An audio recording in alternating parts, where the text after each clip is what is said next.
मानवाधिकार इस शब्द को हम अक्सर फेक नैरेटिव फैलाने, भारत और हिंदुओं के खिलाफ प्रोपेगेंडा फैलाने के दौरान सुनते रहते हैं। लेकिन क्या होता है मानवाधिकार? मानव अधिकारों का सबसे पहला अधिकार है जीने का अधिकार। भारत में इनका अनादिकाल से परंपरागत रूप से पालन होता आया है। भारत में जन्म से लेकर शिक्षा, चिकित्सा, भोजन, बोलने और मत देने के अधिकार संविधान में बिना किसी भेदभाव के सभी को दिए गए हैं। उससे पहले से भी ये परंपरा रही है, ये अधिकार रहे हैं। आज हम इन्हीं मानवाधिकारों की बात करेंगे। आप देख रहे हैं पांचजन्य की ये खास पेशकश। भारत में हिंदू राजाओं ने तो सदैव मानवाधिकारों का ध्यान रखा, या कहें कि आज जो संयुक्त राष्ट्र की दुनिया भर में मानवाधिकारों की परिभाषा है, उससे भी आगे बढ़कर इस पर काम किया। पर जैसे जैसे भारत पर गुलामी का साया गहराता गया, यहाँ मानवाधिकारों की गुंजाइश भी समाप्त होती चली गई। आक्रांताओं के साथ ही हिंदुओं की बर्बरता से हत्या करना, मंदिरों को तोड़कर उसकी जगह पर कब्जा करके अपने मजहबी स्थलों का निर्माण करना, गायों की हत्या कर उनका मांस खाना और हिंदुओं को भी जबरन इसका सेवन करवाना, हिंदुओं का धर्म परिवर्तन करवाना, ये सब आम हो गया था, जो आज तक अलग अलग माध्यमों से किया जा रहा है। आज विश्व मानवाधिकार दिवस पर हम ये जानने की कोशिश करेंगे कि स्वतंत्र भारत में हिंदुओं के मानवाधिकारों का क्या हुआ, क्यों इस पर कभी कोई बात नहीं करता। आज बांग्लादेश में हिंदू पीड़ित है, विश्व चुप बैठा है, लेकिन हिंदुओं के साथ अत्याचार हो रहा है। क्या यह अत्याचार आज ही हो रहा है? तो ऐसा नहीं है। तथ्यों और प्रमाणों के साथ देखें तो आधुनिक काल में भारत का विभाजन हिंदुओं के मानवाधिकारों का सबसे बड़ा उल्लंघन था। जुलाई 1946 में मुस्लिम लीग ने 16 अगस्त को डायरेक्ट एक्शन डे के रूप में मनाने का एक प्रस्ताव दिया था, जिसे मंजूरी दी गई। इस दिन को अब ग्रेट कलकत्ता किलिंग्स के रूप में भी जाना जाता है। तब बंगाल मुस्लिम लीग द्वारा शासित भारत का एकमात्र प्रांत था। आम जनता चिंतित थी, लेकिन कोई नहीं जानता था कि 16 अगस्त 1946 को डायरेक्ट एक्शन डे पर क्या होगा। इस दिन कलकत्ता से पूर्वी बंगाल तक दंगे हुए और बड़ी संख्या में हिंदुओं का सामूहिक नरसंहार किया गया। दंगों के दौरान महिलाओं के साथ बलात्कार किया गया और कलकत्ता के कई संस्थानों को आग लगा दी गई। मुस्लिम दंगाइयों ने न केवल महिलाओं के शवों के साथ बलात्कार किया, बल्कि बलात्कारियों ने शवों को खिड़की पर भी लटका दिया। महिलाओं को सिंदूर उतारकर कलमा पढ़ने के लिए मजबूर किया गया। सिर्फ कलकत्ता के अंदर 3 दिनों में 10,000 हिंदू मारे गए। पूर्वी बंगाल, जो आज का बांग्लादेश है, वहां बड़ी संख्या में हिंदुओं का सामूहिक नरसंहार हुआ। लेकिन दुनिया चुप थी, अंग्रेज सरकार चुप थी, कांग्रेस पार्टी चुप थी। सभी हिंदुओं की लाशों पर भारत के विभाजन और दिल्ली की सत्ता पर नजर बनाए हुए थे। लेकिन हिंदुओं के मानवाधिकारों की किसी को चिंता नहीं थी। जब भारत का विभाजन हुआ, तब अविभाजित भारत यानी पाकिस्तान और बांग्लादेश मिलाकर जो भारत था, उसकी आबादी लगभग 30 करोड़ थी। 1951 की विस्थापित जनगणना के अनुसार विभाजन के एकदम बाद 72,26,000 मुसलमान भारत छोड़कर पाकिस्तान गए और 72,49,000 हिंदू और सिख पाकिस्तान छोड़कर भारत आए। विभाजन की घोषणा होने के बाद अनुमानित रूप से 10 लाख लोग मारे गए थे। 75,000 से 1 लाख महिलाओं का बलात्कार या हत्या के लिए अपहरण हुआ। ये सब आंकड़े जग जाहिर हैं। भारत विभाजन के दौरान बंगाल, सिंधु, हैदराबाद, कश्मीर और पंजाब में दंगे भड़क उठे। इन दंगों में हिंदू, ईसाई, सिख, बौद्ध, अहमदिया और शिया मुसलमानों की जिंदगी तबाह हो गई। आज के पाकिस्तान अधिकृत मुजफ्फराबाद में कुछ घंटों के भीतर ही 10,000 हिंदुओं का कत्लेआम किया गया।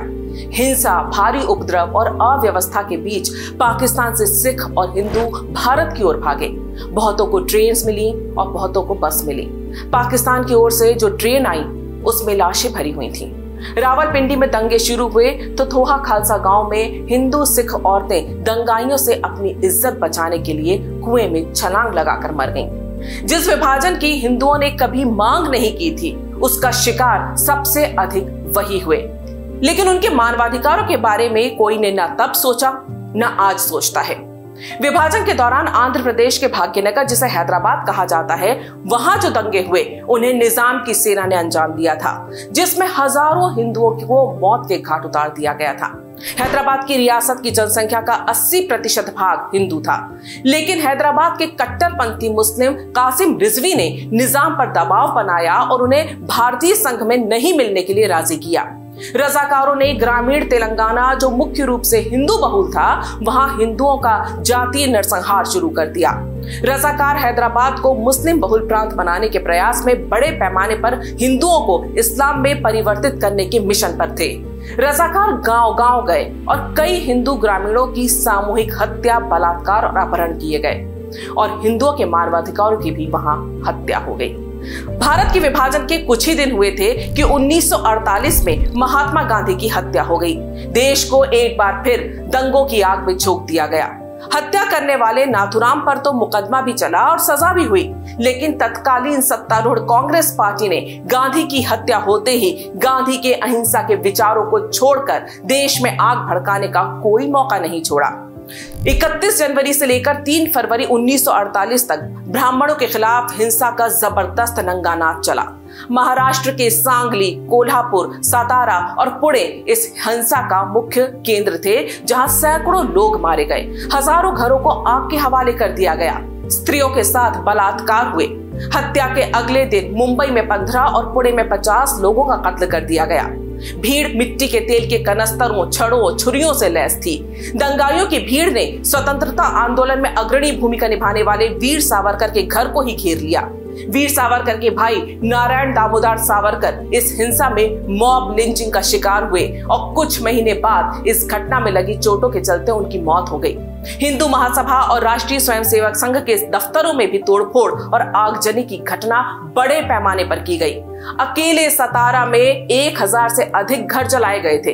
पूरे महाराष्ट्र में करीब 20,000 घरों, दुकानों को आग के हवाले कर दिया गया। बताया जाता है कि इन दंगों में लगभग 8,000 ब्राह्मण मारे गए, लेकिन तब की सरकार ने इन आंकड़ों को कभी सामने आने ही नहीं दिया, क्योंकि हिंदुओं के मानवाधिकार कहां होते हैं। 7 नवंबर 1966 को संसद भवन के बाहर हजारों साधु संत और गौभक्त हिंदू, जो गौ हत्या पर प्रतिबंध लगाने के लिए एक कानून की मांग कर रहे थे, इंदिरा गांधी की सरकार ने उन पर गोलियां चलाई, आंसू गैस के गोले फेंके गए और लाठियां, डंडे बरसाए गए। आधिकारिक रिपोर्ट में कहा गया था कि इस गोलीबारी में 375 हिंदू मारे गए थे, जबकि गैर सरकारी आंकड़ों की माने तो इसमें 5,000 से अधिक हिंदू मारे गए थे। जिस देश में गाय को माता माना जाता है, वहां गौ हत्या पर प्रतिबंध की मांग करने पर साधुओं की सड़क पर पड़ी लाशें ये बता रही थीं कि तुष्टीकरण की राजनीति ने हिंदुओं को मानव मानना कब का छोड़ दिया है। साल 2002 गुजरात के गोधरा में राम भक्तों की ट्रेन में कैसे आग लग गई, इसका सच आज पूरा देश जान चुका है और ये भी जान चुका है कि इस सच को कैसे छुपाया गया था। हिंदुओं के मानवाधिकारों पर कभी बात न करने वाले लोगों को मानवाधिकार तभी याद आता है जब हिंदुओं को और भारत को बदनाम करना हो। जब 5 अगस्त 2020 को भारत सरकार ने जम्मू कश्मीर से अनुच्छेद 370 हटाने का फैसला किया, तब अमेरिकी कांग्रेस, यूरोपीय संसद और संयुक्त राष्ट्र मानवाधिकार परिषद में वामपंथियों ने एक तरफा चर्चा की और इसे मानवाधिकार का उल्लंघन बताया। एनआरसी पर भी यूरोपीय संसद में चर्चा का आयोजन किया गया। वामपंथियों ने यहां तक कहा कि नागरिकता कानून भारत में नागरिकता देने की प्रक्रिया में खतरनाक बदलाव है और इससे दुनिया का सबसे बड़ा नागरिकता विहीन नागरिकों का संकट पैदा हो सकता है और ये भयानक मानव त्रासदी ला सकता है। नागरिकता, जो भारत का आंतरिक मसला है, उस पर मानवाधिकार की दुहाई देने वाले यूरोपीय देश जब खुद मिडिल ईस्ट के देशों से आ रहे प्रवासियों के जहाजों को मध्य सागर में डुबा रहे थे, तब इन्हें मानवाधिकार याद नहीं आते।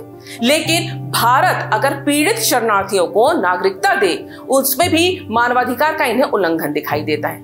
क्या सिर्फ इसलिए क्योंकि वो हिंदू, सिख, जैन और बौद्ध हैं?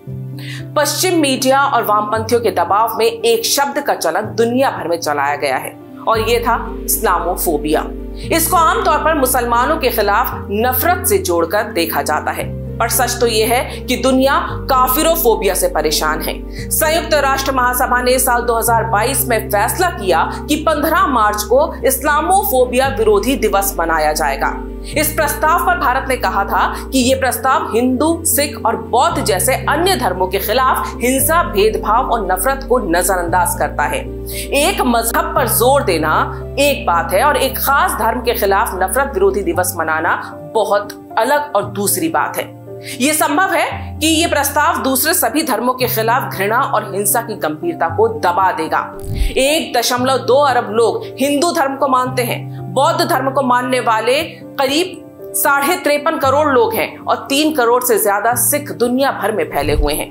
ये समय है कि हम एक मजहब के बजाय सभी धर्मों और पंथों के प्रति फैल रहे डर के माहौल को समझें। संयुक्त राष्ट्र का ऐसे धार्मिक मामलों से ऊपर रहना जरूरी है जो दुनिया को एक परिवार की तरह देखने और हमें शांति और सौहार्द के मंच पर लाने के बजाय हमें बांट सकता है। भारत ने प्रस्ताव दिया था कि इस्लामोफोबिया डे की जगह रिलीजन फोबिया डे बनाया जाना चाहिए। भारत का अनुमान सही साबित हुआ। आज अमेरिका से इजराइल तक और भारत से न्यूजीलैंड तक इस्लामोफोबिया शब्द का प्रयोग दंगाइयों और कट्टरपंथियों को बचाने और दूसरे धर्मों और पंथों के प्रति हिंसा को सही ठहराने के लिए किया जाता है। चाहे फ्रांस के शार्ली एब्दो के दफ्तर पर हमला हो, पेरिस में आतंकी हमला हो या इजराइल पर 7 अक्टूबर का हमला या भारतीय त्योहारों पर हमला हो, रामनवमी, हनुमान जयंती, कावड़ यात्रा, दुर्गा पूजा, सरस्वती पूजा, ऐसा कोई हिंदुओं का त्योहार नहीं है जिस पर कट्टरपंथी हमला ना करते हो।